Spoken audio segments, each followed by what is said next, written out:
students of class 10 took part in a mathematics quiz. If the number of girls is 4 more than the number of boys, find the number of boys and girls who took part in the quiz. देखिए बहुत simple सा question है. Simply इसके अंदर कहा गया है कि क्लास 10th के 10 बच्चों ने मैथमेटिक्स क्विज में पार्टिसिपेट करे. उसके बाद जो हमें नंबर ऑफ गर्ल्स बता रखी हैं वो कहा गया है कि जितने भी बॉयज़ हैं ना उनसे 4 मोर देन है नंबर ऑफ गर्ल्स. तो यहाँ पर हमें एक्चुअल नंबर्स बताने हैं बॉयज़ एंड गर्ल्स के.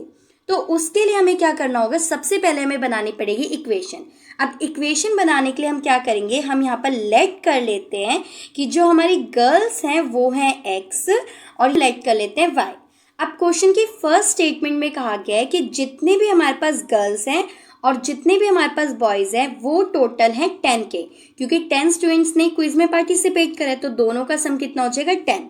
ये तो बन गई हमारी फर्स्ट इक्वेशन. इक्वेशन में क्या कहा गया है कि जो नंबर ऑफ गर्ल्स है यानी कि जो हमारे पास x है, number of girls 4 more than है नंबर ऑफ बॉयज से. देखिए ये बॉयज हो गए, ये गर्ल्स हो गई, तो गर्ल्स 4 मोर देन है नंबर ऑफ बॉयज. तो ये बन गई हमारी सेकंड इक्वेशन. अब इन इक्वेशंस को हमें रिप्रेजेंट करना है ग्राफिकली. तो ग्राफिकली रिप्रेजेंट करने के लिए हम क्या करेंगे, यहाँ पे उठा लेते हैं पहले फर्स्ट इक्वेशन को which is x plus y equals to 10. अब यहाँ पे हम लेट कर लेते हैं x की वैल्यू को 3. यहाँ पे x के प्लेस पे हमने 3 रख दिया प्लस y इक्वल्स टू 10. अब यहाँ पे y सेम रहेगा, ये जो 3 इधर प्लस साइड में है, जब ये सेकेंड साइड जाएगा तो ये जाएगा माइनस, और यहाँ पर y की वैल्यू कितनी निकल के आ जाएगी 7. अब हम क्या करेंगे, अब हम इस x के प्लेस पे पुट कर देते हैं 5 को प्लस y इक्वल्स टू 10. देखिए y की वैल्यू क्या निकल के आ जाएगी 5, क्यों 5 है, जब ये सेकेंड साइड जाएगा तो ये जाएगा माइनस, और 10 में से 5 माइनस करने पे आ जाएगा y. तो एक तरफ तो हमारी y की वैल्यू 7 आ गई और दूसरी तरफ आ गई y. अब सॉल्व करते हैं हमारी सेकेंड इक्वेशन को which is y equals to x plus 4. अब देखिए यहाँ पर क्या करेंगे, y को हम एज इट रखते हैं, x को हम लेट कर लेते हैं 2 प्लस 4 और y की वैल्यू कितनी निकल कर आ गई 6. सॉल्यूशन निकालने के लिए हम x को पुट कर देते हैं 3 और प्लस 4, तो यहाँ पर y की वैल्यू निकल कर आ गई 7. देखिए x के प्लेस पे आप अपने अकॉर्डिंग कोई भी नंबर्स रख सकते हो, ये फिक्स्ड नंबर नहीं है. तो यहाँ पर अब हम बना लेते हैं एक टेबल को. ये हो गया हमारा x, ये हो गया y.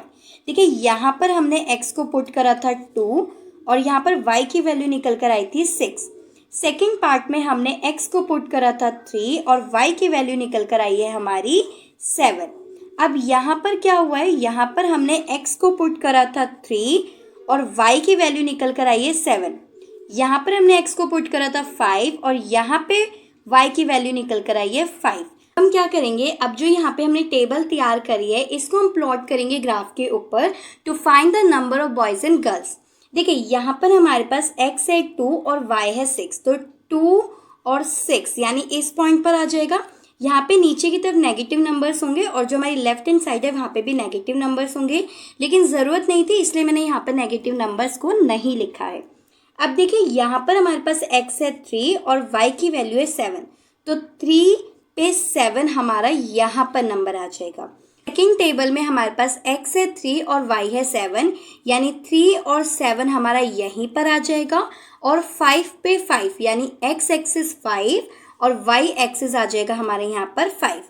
पॉइंट से हमने एक लाइन ड्रॉ कर दी है और ये जो दोनों लाइन्स है ये इस पॉइंट पर एक दूसरे को इंटरसेक्ट करिए, और ये पॉइंट था हमारा 3 और 7, यानी कि यहाँ पर जो हमारी x एक्सिस है वो तो 3 हो गई और जो y एक्सिस है वो है 7.